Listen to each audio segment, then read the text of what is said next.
Right, good evening. Slightly different video tonight. I'm just sitting here waiting for a client to come. I've just finished a session, which you may have just seen. I've probably uploaded it already as a separate video. But I've got about 15 minutes, 20 minutes until my next client. And I just thought I'd have a little bit of a chat. Now, it's approaching the end of the year.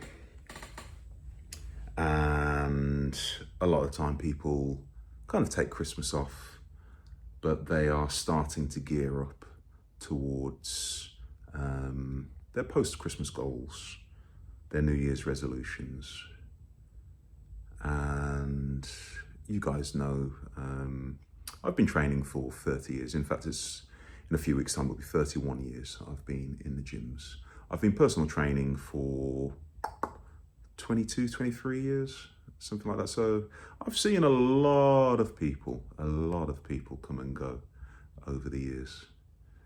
And a lot of people give me their word. A lot of people say they're going to stick to their goals.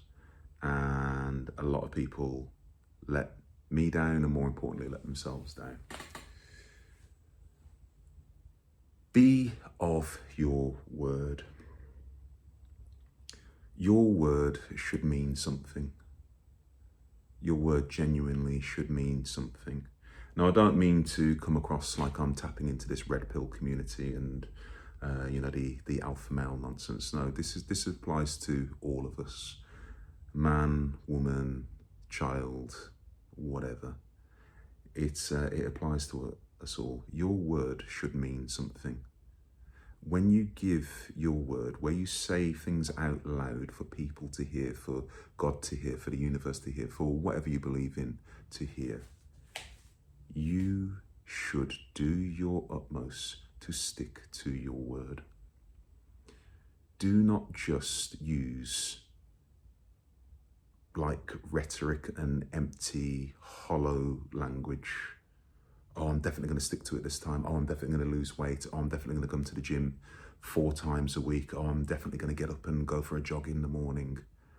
I cannot begin to tell you the dozens and dozens, probably hundreds and hundreds of people I've come across and had conversations with over the years who have sworn blind to me that this is their year.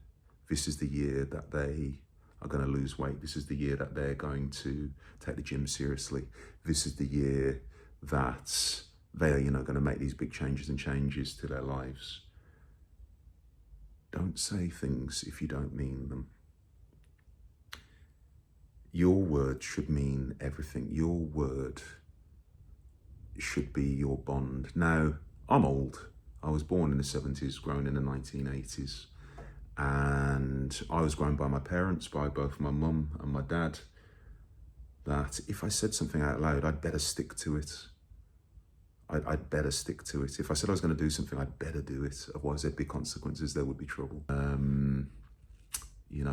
Don't lie to yourselves. Don't lie to others. Because not sticking to your word effectively is a lie. Going to the gym builds character. Sticking to your goals builds character. It is not easy to get up in the morning and go to the gym, like on a Saturday morning or a Sunday morning. It is not easy to come home after you've been at work all day and then go to the gym. You're tired, you've had a bad day, you've fallen out with your partner, your kids are playing you up, you've got bills to pay, your boss is doing your head in, whatever. It takes effort, it takes discipline. And I've seen this bandied about on social media before, but it is absolutely true. You've got the difference between motivation, discipline, but then discipline becomes habit. So we'll all get motivated for a short period of time to go to the gym, to do something. Oh yeah, I'm gonna lose half a stone, I'm gonna lose 10 pounds for this wedding or a party I'm going to, or I'm gonna get a beach body. I can't begin to tell you how many people I've personal trained over the years who want to get in shape in 6 weeks, because they're going on holiday. It's just like, give me 6 months, give me 6 years, I'll give you a body. But these short-term goals, you can lose weight, but you need to stick to it. It starts with motivation. We're motivated to lose weight for a party or a holiday or whatever. And then you do that for a little while and you stick to it for a few weeks. That turns into a few months. And then that involves a bit more discipline. But then that discipline ultimately becomes a habit. You just get up and it's like a reflex. You know what you need to do. You need to make your protein shake, make your protein porridge, make your eggs, whatever it is. You know at 6 o'clock you're meant to be at the gym. You know at 9 o'clock in the morning on a Saturday you're meant to be at the gym. Where, you know, whatever your goals are. But as I said, your word should mean something. You do not want to be that person who, when you say, oh yeah, I'm definitely sticking to it this time, everyone knows you're not. Everyone cares about what other people say about them. Everyone does. If you say you don't care, then again, you're lying to yourself. You should care what other people think about you, within reason. Now, a lot of the time when people become sensitive about these situations or what have you, a lot of the time it's because it's founded in truth and it hurts. So if someone's saying something that's completely unwarranted and unfounded, it won't bother you, let it brush off your back. But you know, if someone says something and there's a ring of truth to it, it hurts. We don't like it. So we can pretend, oh, I don't care what people think about me, but you should. What adjectives can be used to describe you? Have a think to yourself, genuinely. Are you known as a kind person? Are you known as a strong person? Are you known as a motivated person? Are you known as someone that doesn't stick to their goals? Are you known as a liar? Are you known as a cheat? Are you known as a thief? Are you known as a generous person? You get the idea. If you had to look in the mirror and say to yourself, what adjectives, like what describing words describe me, if I had to think of 5 adjectives, what would they be? I say this because you guys know I'm a teacher. I say this to a lot of my children who I teach. You know, because sometimes kids maybe don't hear these things at home. So, you know, you have to be a teacher, but you have to be a bit of a mentor as well. But we can apply it to adults. And you do have to think to yourself, what kind of person do I want to be? Do I want to be known as the person that is a liar, that doesn't stick to my goals, that lets people down around them? Or do I want to be known as that person who, you know, people around them are proud, they consider making an effort? Now again, I'm talking and applying this to the gym, but it applies to anything. Maybe your New Year's resolution is nothing to do with gym, because I know there's a couple of you on here who aren't necessarily gym guys. You just enjoy watching gym content, but you're not necessarily, you know, gym guys.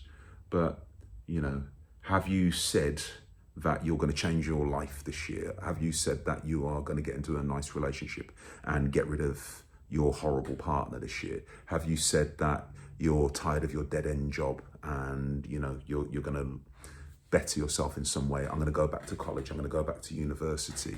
I'm going to get a higher paying job. Whatever it is, have you said that and have you stuck to it? And, you know, sometimes we have to be uncomfortable. Sometimes we have to get uncomfortable. And sometimes we have to have uncomfortable conversations with ourselves. And you have to be comfortable being uncomfortable. You have to take yourself out of your comfort zone. Training is about taking yourself out of your comfort zone. But you can apply so many of these lessons to life. Getting out of your comfort zone in some way or another. It is very easy for us to be in relationships, abusive relationships. And but it's what you know. So you're comfortable in it and you don't want to change. It's very easy for us to be in dead-end jobs that are slowly but surely sucking the life from us because it's what you know. Be uncomfortable. So if your goal is to lose weight this year, if your goal is to just simply get a bit more motivated and go to the gym this year, if you said it out loud, stick to it. If you're saying it to your friends, if you're saying it to your family, if you're saying it to your loved ones, stick to it. Don't let them down. Equally, don't let yourself down. As I said, just being honest with yourself is so important. Don't make excuses. Don't make excuses. We can all make excuses, but just don't. It's very easy to kind of fall into that habit of making excuses. But you know, a lot of us in our heart of hearts, that if we wanted to go to the gym, we could have. It's very easy to say, oh, I had a late night last night, so, or oh, I've got a bellyache this morning, or so I better not, oh, it's a bit cold outside, or, well, I've got to take my missus shopping in 4 hours' time, or we can all make those excuses. But in your heart of hearts, you know you could have gone to the gym. And I've never known anyone who feels worse for going to the gym. You get that endorphin buzz, and you just feel great. It's tough getting there, but when you've got there, particularly if you don't want to get there and you get a good workout in, there is very little that is more satisfying. Doing something hard and then getting rewarded for it afterwards is very, very satisfying. Now, I'm a motivated person. I love the gym. So not going to the gym is hard for me. Having rest days is hard for me. I've been programming in a little bit more rest recently.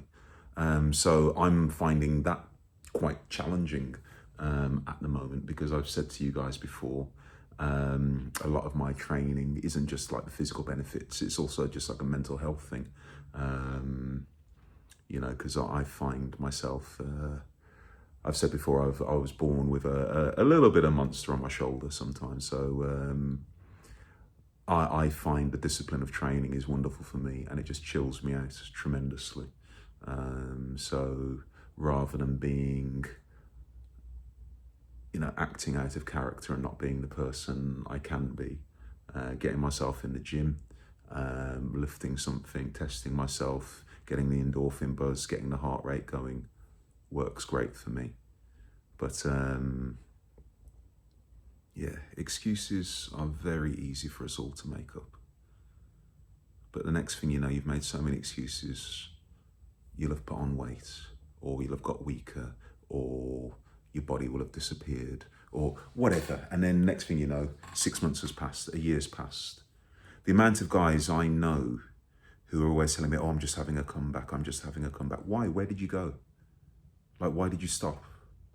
We might miss a day or two here or there, but I'm having a comeback. I've just had 3 months off. Like, why? Why did you have 3 months off? Many years ago, I was on crutches for 4 months. I missed 3 days of the gym. I tore my rotary cuff, I trained the next day. I tore my pec, I trained 2 days later. I slipped my disc, I trained 3 days later. I found a way to do it. I'm not saying the workouts were optimal, but I found a way, because I love training and I'm motivated and I'm disciplined, and it's a habit. Make it a habit, guys. Yeah, don't make a habit of making excuses. Make a habit of going to the gym. Make a habit of bettering yourself, for yourself, most importantly, but also for your loved ones, for those around you. Now, whatever motivates you, cool. As I said, it might be a holiday, it might be whatever. It might be proving people wrong and you've just got a chip on your shoulder. Cool, use it. It's all good fuel. But do something. Yeah, it's New Year coming up. So New Year, new you, genuinely lock in. I know it sounds cheesy, but lock in. Don't tell people this is your last year of not going to the gym or being overweight or whatever. Mean it. Like, absolutely mean it. Because as I said, in the 31 years I've known, the amount of people that have squandered their lives and their fitness by making excuses, it's just sad. It's sad, it's disappointing. But, you know, it's disappointing for me, but I don't know. Stick to your goals, guys. Stick to your goals. Start with manageable goals. Don't say, I'm going to be going to the gym 5-6 times a week. Start with twice a week. Start with 3 times a week. Start with something manageable. It is doable. I promise you, it is doable. I often have new clients who are very enthusiastic, who are relatively new to the gym. And they say, oh, I want 4 sessions with you, Mark. And I always say to them, no, have 2, have 3. Because I know how quickly it is for us to burn out. When you're a newbie particularly, your body will just be sore all the time from anything you do. So just start with something manageable. Start with 2 days a week, start with 3 days a week. And then from there, you know, when you've done that for a month or 2, up it a little bit. Fall in love with the training. You know, educate yourself about the training. As I said, don't just be motivated, be disciplined and make it become a habit.